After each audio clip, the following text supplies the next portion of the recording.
पुष महिनामा जन्मिने व्यक्तिले यो एउटा गल्ती कहिले पनि नगर्नु। 99% पुषमा जन्मिनेलाई थाहा छैन कि तपाईँको कुण्डलीको 9 अङ्कमा सूर्य ग्रह बसेका हुन्छन्। हेर्नुहोला, 9 लेखेको ठाउँमा सु लेखिएको हुन्छ। ग्रहहरूको राजा 9 अङ्कमा बसेर 9 अङ्क भनेको भाग्यको अङ्क, जस कारणले पुष महिनामा जन्मिनु त्यसै पुषमा जन्म भएको हुँदैन के। अज्ञानीहरूले पुषमा जन्मिनेलाई नाना भाँति भन्लान्, तर शास्त्रमा पुषमा जन्मिनेलाई धेरै नै गुणगान गरिएको छ। पुषमा जन्मिनु भगवान अनन्तको कृपा भएपछि मात्रै, पुष महिनाको मालिक ग्रह अनन्त नारायण भगवानको कृपाले मात्रै तपाईँको पुषमा जन्मिएको हो। आज पुषमा जन्मिने व्यक्तिको 3टा रहस्य खोल्दैछु। पुषमा जन्मिने मान्छे कस्ता हुन्छन् त, र पुषमा 9 अङ्कमा तपाईँको सूर्य अवस्थाखेरि तपाईँलाई सूर्य ग्रहले कुन कस्तो फल दिइरहेका छन्, र तपाईँले के सावधानी गर्ने, के कर्म, कुन देवदेवतालाई मान्दा राम्रो हुन्छ, 3टा कुरा स्पष्ट ढङ्गमा राख्दैछु। पुषमा जन्मिने व्यक्तिहरूले कमेन्टमा ओम नमो भगवते वासुदेवाय अवश्य पनि लेखिदिनु होला। हेर्नुहोस्, पुषमा जन्मिने व्यक्तिलाई शास्त्रमा स्पष्टसँग भनिएको छ, सुर उग्र प्रतापी च पितृदेव विनिन्दक ऐश्वर्यम जन्मकारी च पौष मासे भवेन्न र। शास्त्रमा स्पष्ट भनिएको छ, तपाईँ पुषमा जन्मिनु भएको हो भने तपाईँ सुरो हुनुहुन्छ। जस्तो सुकै कामलाई आँट्ने तपाईँको क्षमतालाई म पनि नमस्कार गर्छु। अत्यन्तै उग्र प्रतापी। रिस उठ्यो भनेदेखि यिनीहरूले कहिले आँखा देख्दैनन्, धेरै रिसाउने, तर फेरि आफूले गरेको गल्तीमा तत्कालै तपाईँहरू चाहिँ परिवर्तन भइहाल्ने, पछुतो लिइहाल्नुहुन्छ। एउटा राम्रो गुण के छ भनेदेखि तपाईँ धर्म भावमा सूर्य बसेका छन् नि त, एकदम इमान्दार हुनुहुन्छ। इमान्दारिता तपाईँमा धेरै रहन्छ, तर इमान्दारी भए सँगसँगै तपाईँ एकोरो हुनुहुन्छ। त्यसले गर्दाखेरि अलिकति घर परिवारमा तपाईँको विचार भिन्न रहँदाखेरि तपाईँलाई अलिक पाखा लागे जस्तो अनुभूति तपाईँले गर्नुभएको होला। हेर्नुहोस्, तपाईँको एक रहस्य खोल्छु, भिडियोलाई अन्तिमसम्म हेर्नु होला। तपाईँहरू अल्छी गर्नु पर्यो भनेदेखि उग्रता हुनुहुन्छ, सुरता हुनुहुन्छ, मन लागेको ठाउँमा एकदम छिटो निर्णय पनि लिनुहुन्छ, र यही कारणले पस्ताउनु पनि पर्छ। र अल्छी गर्नु पर्यो भने अल्छीका राजा पनि हुनुहुन्छ तपाईँहरू। धेरै अल्छी लिने, अल्छी गर्ने बानी तपाईँहरूको रहन्छ। त्यसले गर्दाखेरि आफ्नो बिग्रिएको तपाईँले त्यति देख्नुहुन्न अरे। आफ्नो बिग्रिरहेको छ, आफ्नो च्यातिएको छ, फाटेको छ, तर कसैले तपाईँसँग माग्यो भने मलाई गाह्रो साह्रो पर्यो भनेर प्रार्थना गर्यो भनेदेखि आफूसँग भएको पनि लुगा लगाएको पनि खोलेर दिन मन लाग्ने बानीले जिन्दगीमा तपाईँलाई सबैको प्यारो पनि बनाएको छ। तर यही कारणले गर्दाखेरि आफ्नो चिज चाहिएको बेलामा आफूले नपाउँदाखेरि परिवारबाट, सम्बन्धबाट टाढिनु पनि परेको हुन्छ तपाईँले विशेष गरी। त्यसले गर्दाखेरि पुष महिनामा जन्मिने मान्छे उदार चरित्रका हुन्छन्। यिनीहरू खर्च गर्न एकदम माहिर हुन्छन्। पैसा जोगाउन नसकेर तपाईँको जिन्दगीमा कमाउनु त हुन्छ, तर कमाएको कहाँ गयो भने तपाईँलाई थाहै हुँदैन। जोगाउने बानीको तपाईँलाई चाहिँ एउटा बानी राख्नै जान्नुहुन्न। अब चाहिँ जोगाउँछु, अब कसैलाई पैसा दिन्न, जहाँ ऋण दिनुहुन्छ नि फँसिहाल्छ अरे पुषमा जन्मिनेले। ऋण दियो कि त्यो मान्छे टाढिन्छ, तर पैसाको कारणको व्यवहार, जुन पैसाको व्यवहार छ नि, त्यसले तपाईँलाई जहिले पनि दुखी तुल्याउँछ। अब घमण्ड गर्नु पर्यो, यिनीहरू घमण्ड गर्नु पनि जानेका हुन्छन्, तर यिनीहरू छिट्टै कुरा पनि बुझ्छन्, किनकि धैर्यता पनि यिनीहरूमा धेरै हुन्छ।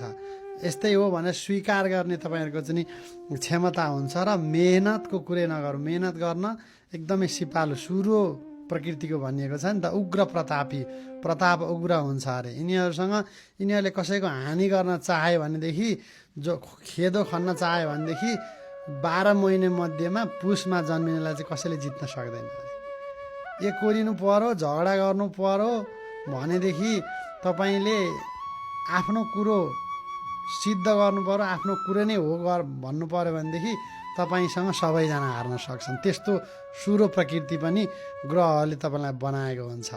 तर अलिकति बाबासँगको सम्बन्ध कमजोर रहन्छ भनिएको छ है पुषमा जन्मिनेलाई सूर्यको फलले।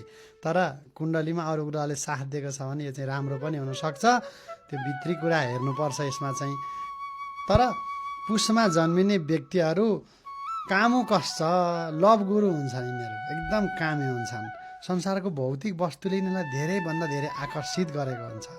जे कुरा पनि यिनीहरूलाई चाहिहाल्छ। ट्रेन्ड इज फ्रेन्ड भने जस्तो नयाँ केही चल्यो भने यिनीहरूलाई त्यो रहर छिट्टो लाग्छ र अनि खर्च पनि धेरै हुन्छ भने नि यसै कारणले यिनीहरूको चाहिँ पैसा हातमा जोगिँदैन। त्यसले गर्दाखेरि अलिकति आफ्नो एउटा विचारलाई बुद्धि मनलाई सम्हाल्न चाहिँ यिनीहरूले सक्दैनन्। यदि सम्हाल्यो भनेदेखि धेरै माथि पुगेका हुन्छन्। पुसमा जन्मिने व्यक्तिको स्वभाव धेरैचोटि लडेर धेरैचोटि ठक्कर खाएर मात्रै बुद्धि पलाउँछ र पनि यिनीहरूले कुनै न कुनै बेला दुःखी गरिब अलिकति यिनीहरूसँग अँध्यारो मुख लाएर दुःख पोख्न जानुभयो भनेदेखि आफ्नो चाहिँ बिर्सेर तपाईँको दुःखलाई नि मेरै दुःख हो, आफूसँग भएको आफ्नो अर्कै कामको लागि ठिक्क पारेको केही छ भने पनि त्यो सुम्पिहाल्छन्। त्यतिसम्म दिलदार हुन्छन् पुसमा जन्मिने, तर भित्रभित्रै यिनीहरू पीडित हुन्छन्, चिन्तित हुन्छन्। सबैको चिन्ता राख्ने बानी हुन्छ पुसमा जन्मिनेको। अब बोल्ने कला पुसमा जन्मिनेमा सामान्य नै हुन्छ। त्यसले गर्दाखेरि बोलेर एकदमै प्रभाव बनाउन चाहिँ यिनीहरूलाई, किनभने अलिकति लजालु प्रकृति पनि यिनीहरूमा हुन्छ, तर यिनीहरू चाहिँ भरोसा गर्न लायकका हुन्छन् है। यिनीहरूसँग चाहिँ भरोसा गर्न मजाले सकिन्छ, किनकि यिनीहरू धोका दिनेलाई मन पनि पराउँदैनन्। जसले धोका दिन्छ त्यस्तो व्यक्तिसँग फेरि सम्पर्कमा नआउँ भन्ने चाहना राख्छन् र आफूले पनि कसैलाई धोका नदिउँ भन्ने खालका प्रकृतिका हुन्छन्। अरूको प्राय मान्छेले अरूले उन्नति प्रगति गरेको देख्दाखेरि ईर्ष्या गर्छन् नि त, तर यिनीहरू कहिले ईर्ष्या गर्दैनन् अरे। अरूलाई पनि होस् भन्ने चाहना यिनीहरूको हुन्छ, आकर्षण बढी हुन्छ यिनीहरूमा। तर कुनै सानो सानो कुराले पनि यिनीहरूलाई एकदमै आकर्षित बनाएको हुन्छ। यिनीहरूले सम्बन्ध निभाउनु पर्यो भनेदेखि ज्यान दिएर पनि त्यो सम्बन्धलाई निभाउँदछन्, तर सम्बन्धमा चिट गर्नेहरूसँग चाहिँ यिनीहरू एकछिन पनि बस्न रुचाउँदैनन्। बरु काँडैको ओछ्यानमा सुत्नु परोस् तर धोका दिनेसँग सँगै बस्नु नपरोस् भन्ने खालको स्वभाव पुसमा जन्मिने व्यक्तिको हुन्छ। यिनीहरू आफ्नो जिम्मेवारीबाट टाढा भाग्दैनन्, आफ्नो जिम्मेवारी पुरा गर्न सिपालु हुन्छन्। त्यसले गर्दाखेरि पुसमा जन्मिने व्यक्तिलाई पाउने मान्छे पनि भाग्यमानी हो। तपाईँ कति जन्मिनु भयो पुस, कमेन्ट गरिदिनु होला। हेर्नुहोस्, पुसमा जन्मिने व्यक्तिहरूलाई एकदमै शुभ र उग्र प्रतापी छ भनिएको छ। त्यसले गर्दाखेरि धीर पनि भनिएको छ। झगडा गर्नु पर्यो भनेदेखि यिनीहरू सिपालु पनि हुन्छन् तर धीर हुन्छन्। त्यसले गर्दाखेरि पुसमा जन्मिनेहरू समग्र रूपमा भन्नुपर्दाखेरि इमान्दार, सज्जन, कलाकृतिमा पनि अत्यन्तै माहिर, विभिन्न कला सिक्न चाहने, रिस उठ्यो भनेदेखि एक कोरिने तर छिट्टै बिर्सिन सक्ने पनि बानी, अरूलाई सहयोग गर्दा गर्दा जीवनमा आफ्नो बिग्रेको यिनीहरूले थाहा पाउँदैनन् र प्राय दुखित हुन्छन् पुसमा जन्मिने। कारण के त भन्दाखेरि यिनीहरूले जीवनमा धेरै ठक्कर खानुपर्छ, सबैले यिनीहरूलाई फसाइदिन्छन् अन्तिममा गएर। त्यसो हुँदाखेरि पुसमा जन्मिनेहरू यो भिडियोमा यो कुरो बुझेर आजबाट चाहिँ अलिकति जोगिन होला। त्यसले गर्दाखेरि अब सूर्य ग्रह पुसमा जन्मिँदाखेरि 9औं अङ्कमा बसेको हुन्छ। के फल दिएको हुन्छ त सूर्य ग्रहले? ग्रहहरूको राजा।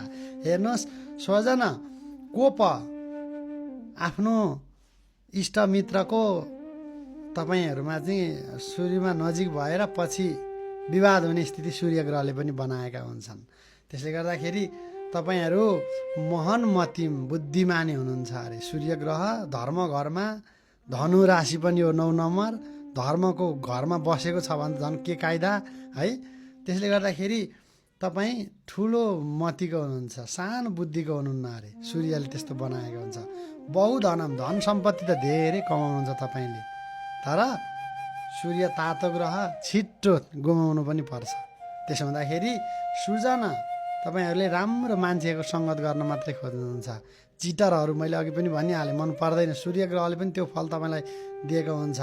त्यसले गर्दाखेरि पुसमा जन्मिने व्यक्तिहरू मति तोष विवर्धनम, बुद्धिमानी हुन्छन् र बुद्धिमानी व्यक्तिहरूसँग सङ्गत गर्दछन्। सबैलाई चित्त बुझाउने सक्ने क्षमता पनि हुन्छ यिनीहरूमा। सूर्य 9 अङ्कमा, धर्मको अङ्कमा गएर बस्दाखेरि धर्मपूर्वक कार्य गर्ने यिनीहरूको बानी हुन्छ। राज्य परिस्थितिहरूमा यिनीहरू लाग्नु पर्यो भनेदेखि, राजनीति गर्नु पर्यो भनेदेखि यिनीहरूले चाहिँ ठुलै ठाउँमा पुग्न सकेका हुन्छन्। त्यसले गर्दाखेरि प्रेम गर्न सिपालु, इमान्दार, सज्जन पुस महिनामा जन्मिनेहरू यस्तै हुन्छन्। पुष महिनामा जन्मिने व्यक्तिको मालिक ग्रह, पुष महिनाको मालिक ग्रह अनन्त नारायण भगवान भएको कारणले तपाईँहरूले एउटै गल्ती नगर्नु। त्यो भनेको चाहिँ के हो त भन्दाखेरि तपाईँले बिहान उठ्ने बित्तिकै भगवान नारायणलाई सम्झना नगर्नु। जति भगवानलाई नारायणलाई सम्झिनुभयो त्यति तपाईँको कार्य सिद्ध हुन्छ। हरेक काम बनेका छैनन् भनेर चिन्तित हुनुहुन्छ, नारायण भगवानलाई सम्झिने गर्नुहोस् त। तपाईँको पुष महिनामा जन्मिनु नै भगवान नारायणको कृपा हो। त्यसले गर्दाखेरि यहाँसम्म जसले हेर्नुभयो तपाईँलाई तपाईँको जन्म महिनाको कसम छ। यो कमेन्टमा है ओम नमो भगवते वासुदेवाय नारायण भगवानको जय लेखिदिनु होला, अथवा नारायण भगवानको जुनसुकै मन्त्र तपाईँलाई आउँछ त्यो मन्त्र उच्चारण गरिदिनु होला। ओम नमो भगवते वासुदेवाय। भगवान नारायणले तपाईँको कृपा सधैँभरि तपाईँ माथि कृपा बनाइराख्नुहोस्, ग्रह नक्षत्रको पनि कृपा होस् भन्ने म पनि कामना गर्दछु। यो भिडियोबाट बिदा चाहन्छु। युट्युबमा डिजिटल पुजारी, टिकटकमा ज्योतिष न्युज, फेसबुकमा माधव कृष्ण गुरागाईँ हजुरहरूले सर्च गरेर हेर्न सक्नुहुन्छ। यो भिडियोलाई कहाँदेखि हेर्दै हुनुहुन्छ कमेन्टमा कति गते जन्मिनुभयो लेखिदिनु होला र ओम नमो भगवती वासुदेवाय पनि लेखिदिनु होला। चिना कुण्डली हेराउन चाहनुहुन्छ व्यक्तिगत भने सामान्य शुल्क लाग्छ। हजुरलाई मैले व्यक्तिगत समय दिनु पर्दाखेरि मैले पनि अमूल्य समय दिए बापत केही रकम लिने गर्छु। त्यसले गर्दाखेरि हजुरले हेराउन भने सक्नुहुन्छ, आफ्नो बारेमा समग्र कुराहरू बुझ्न सक्नुहुन्छ है त भन्दै बिदा चाहन्छु। म आचार्य ज्योतिष पण्डित माधव कृष्ण गुरागाईँ। राधे राधे। ओम नमो भगवते वासुदेवाय।